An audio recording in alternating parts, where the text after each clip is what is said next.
ఇవాల్టి మన రెసిపీ వచ్చి పొన్నగంటి కూర కందిపప్పు తాలింపు అండి. ఎంతో టేస్టీగా హెల్దీగా ఉండే ఈ కందిపప్పు పొన్నగంటి తాలింపుని ఎలా చేసుకోవాలో ప్రాసెస్ చూద్దామండి.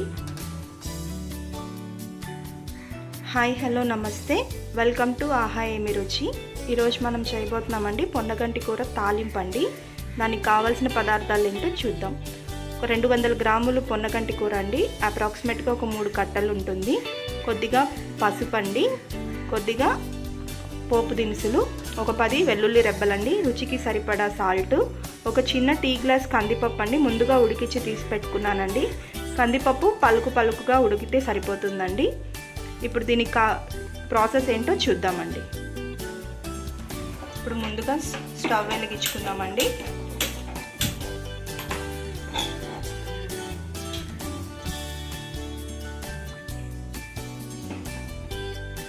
బాండ్లీ పెట్టుకుందాం. ఇప్పుడు 4-5 టేబుల్ స్పూన్ ఆయిల్ యాడ్ చేసుకుందామండి.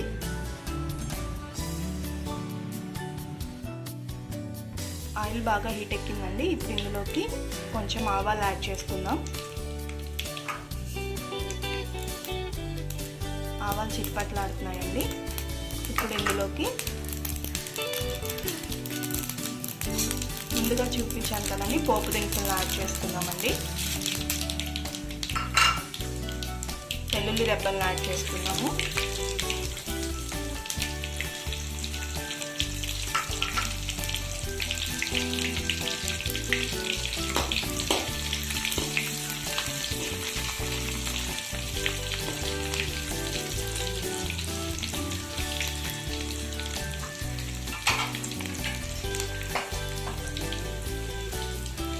రెబ్బలు బాగా వేగుతున్నాయండి. చూడండి, వెల్లుల్లిపాయలు బాగా వేగిపోయాయండి. ఇలా వేగితే మంచి ఫ్లేవరు, మంచి టేస్ట్ వస్తుందండి. ఇప్పుడు పొన్నగంటి కూర యాడ్ చేస్తున్నామండి.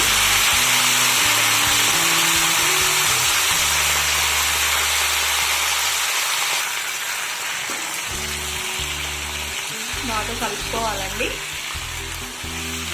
పొన్నగంటి కూర కంటికి చాలా మంచిదండి. పొన్నగంటి కూరలో కాల్షియం ఎక్కువ ఉంటుంది. మన ఎముకలకు కూడా బాగా బలాన్ని ఇస్తాయండి. పొన్నగంటి కూర వారంలో 2 రోజులు తినడం వల్ల లివర్ సమస్యలు అనేది రాదండి. ఇప్పుడు రుచికి సరిపడా సాల్ట్ యాడ్ చేసుకుందామండి.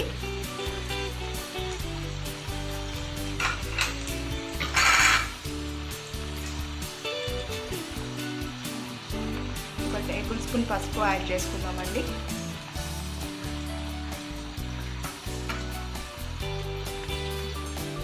ఇప్పుడు అంతటినీ ఒకసారి కలుపుకుందామండి.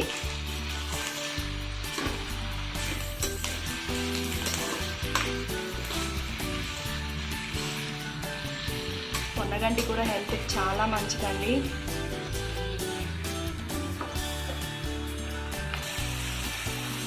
ఇప్పుడు మూత పెట్టేసుకుందామండి. మూత పెట్టేసుకొని ఒక 5 మినిట్స్ ఉడికించుకుందామండి. ఇప్పుడు మూత తీసి ఒకసారి కలిపి చూద్దామండి. మధ్యలో కలుపుకుంటూ ఉండాలండి, లేకపోతే మాడిపోతుంది. ఈ పొన్నగంటి కూరలో వాటర్ కంటెంట్ కూడా ఎక్కువ ఉంటుందండి. చూడండి, అసలు మనం వాటరే యాడ్ చేయలేదు, కానీ వాటరీగా ఉంది కదండి. వాటర్ కంటెంట్ ఎక్కువ ఉంటుంది.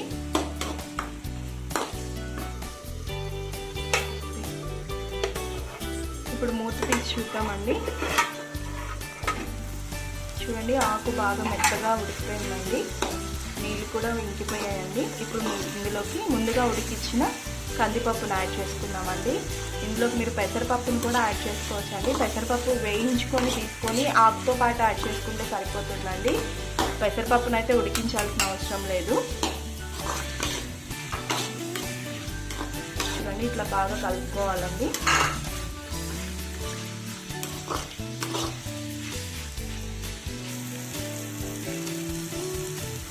ఇప్పుడు ఇందులోకి ఒక 2 టేబుల్ స్పూన్ తాలింపు పొడి యాడ్ చేసుకున్నామండి.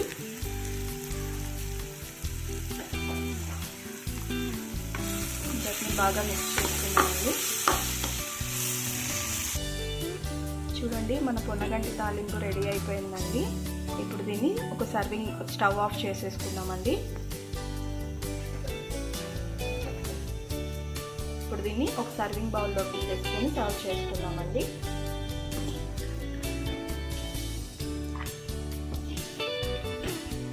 చూడండి, మన పొన్నగంటి కూర రెడీ అయిపోయిందండి. ఎంతో టేస్టీగా హెల్తీగా ఉండే పొన్నగంటి తాలింపు రెడీ అండి.